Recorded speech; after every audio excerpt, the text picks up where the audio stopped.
محمد علی engineer صاحب اس کو کیسے جسٹیفائی کریں؟ اب وہ کہتے ہیں کہ جو انہوں نے کہا وہ سارا کا سارا صحیح ہے. اب انہوں نے بھلا کیا کہا ہے؟ طارق جمیل صاحب کہتے ہیں کہ جب سیدنا حسین رضی اللہ عنہ جا رہے تھے، کسی نے کہا کہ لشکر آ گیا ہے. انہوں نے کہا مجھے اللہ کے رسول صلی اللہ علیہ وسلم خواب میں ملے ہیں، انہوں نے مجھے کچھ فرمایا ہے، لہذا میں نہیں روکوں گا.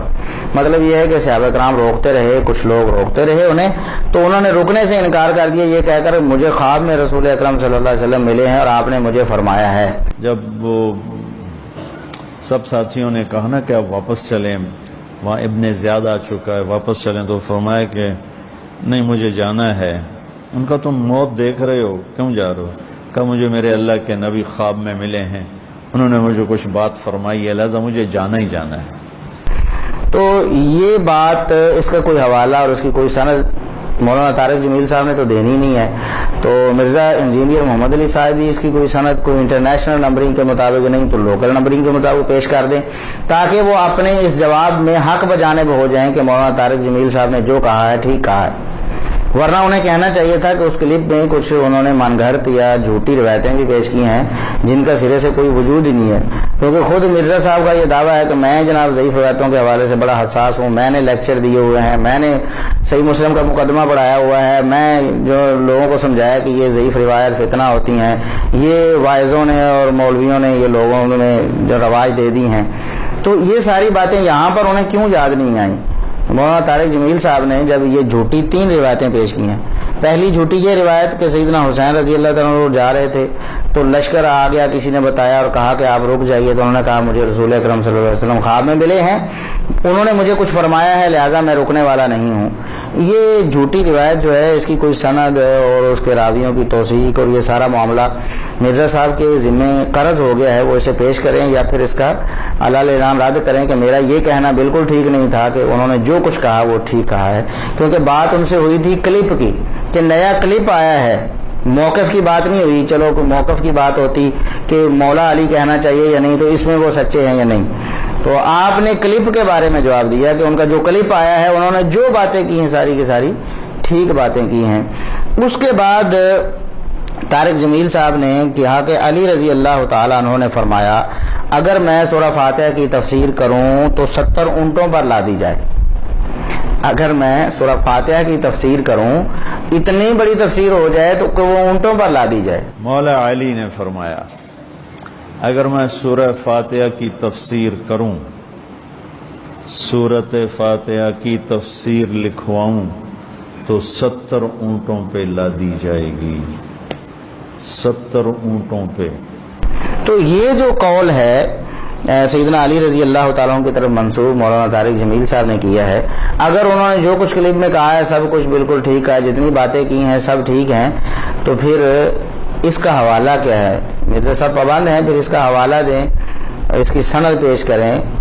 اور اسی طرح تیسری روایت جو مولانا طارق جمیل صاحب نے پیش کر دی کہ ایک رات عشاء کی نماز کے بعد سیدنا علی رضی اللہ تعالیٰ عنہ نے سورہ فاتحہ کی تفسیر شروع کی. سب سے پہلے تو ظاہر ہے بسم اللہ سے کرنا تھا. اب یہ مولانا طارق جمیل صاحب نے نہیں بتایا کہ اعوذ باللہ انہوں نے پڑھی یا نہیں پڑھی. اعوذ باللہ پڑھتے تو ظاہر ہے پھر اعوذ باللہ کی پہلے تفسیر کرتے.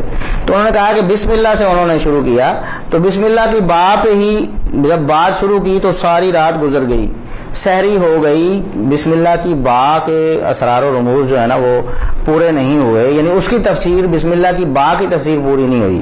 ایک دفعہ عشاء کی نماز پڑھا کے تشریف فرما ہوئے اور فرمایا آؤ آج میں تمہیں سورہ فاتحہ کی تفسیر سناؤں.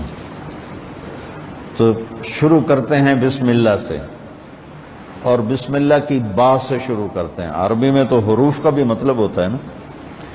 با کا مطلب بیان کرنا شروع کیا اور فجر کی اذان ہو گئی، بات چل رہی تھی. تو یہ نہیں بتایا مولانا طارق جمیل صاحب نے کہ بسم اللہ سے شروع کیا یا اعوذ باللہ بھی پڑھی تھی انہوں نے، کیونکہ قرآن تو کہتا ہے کہ فَإِذَا قَرَأْتَ الْقُرْآنَ فَاسْتَعِذْ بِاللَّهِ مِنَ الشَّيْطَانِ الرَّجِيمِ، جب آپ قرآن پڑھیں تو شیطان مردود سے اللہ کی پناہ حاصل کر لیا کریں، اللہ کی پناہ مانگ لیا کریں، اللہ کی پناہ میں آ جایا کریں. تو انہوں نے اعوذ باللہ سے شروع کیا کہ نہیں، اور اگر اعوذ باللہ پڑھی تو اس کے اسرار و رموز کیوں بیان نہیں کیے؟ پھر آوزو کے حمزے پہ بھی تو ظاہر ہے کہ ایک رات لگنی چاہیے تھی. تو یہ سیدنا علی رضی اللہ تعالیٰ کے بارے میں ایک غلوب پر مبنی انہوں نے جھوٹی روایتیں، تو تینوں روایتوں کے بارے میں 2 روایتیں پیش کی انہوں نے سیدنا علی رضی اللہ تعالیٰ کے حوالے سے، ایک روایت سیدنا حسین رضی اللہ تعالیٰ کے حوالے سے. تو ان کی سندیں، ان کے حوالے انٹرنیشنل نمبرنگ کے مطابق نہیں، کم از کم لوکل نمبرنگ کے مطابق ہی مرزا صاحب سے مطلوب ہیں. ہم انتظار کریں گے کہ کب وہ ان باتوں کے حوالے ہمیں دیتے ہیں، یا پھر اعلیٰ اعلان بتاتے ہیں کہ میں نے یہ جو کہا تھا کہ انہوں نے جتنی بھی باتیں کی ہیں، جو بھی کی ہیں، سب بالکل ٹھیک ہیں.